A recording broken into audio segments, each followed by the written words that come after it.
కయీను తన సోదరుడు హేబెలును చంపిన తరువాత దేవుడు అతనికి శిక్ష ప్రకటించాడు. అప్పుడు కయీను ఇలా భయపడ్డాడు. నన్ను కనుగొనువాడెవడో వాడు నన్ను చంపునని యెహోవాతో అనెను.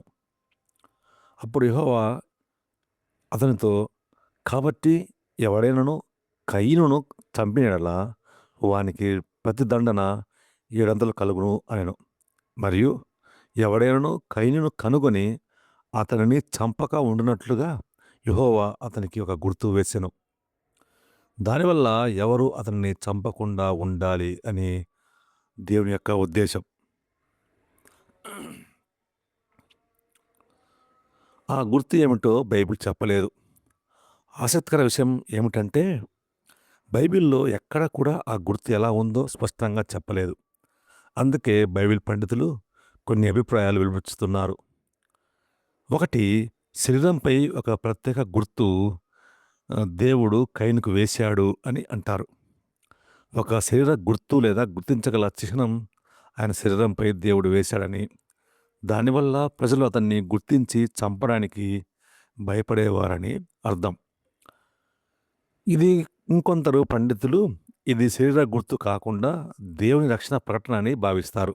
అంటే దేవుడు ప్రకటించాడు ఏమని, ఎవరు కయీనును చంపకూడదు.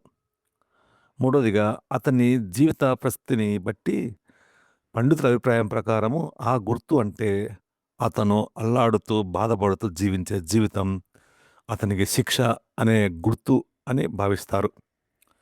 ఆత్మీయంగా అర్థం చేసుకుంటే కయీనుకు గల గుర్తు మనకు ఒక గొప్ప సత్యాన్ని ఎత్తుతుంది.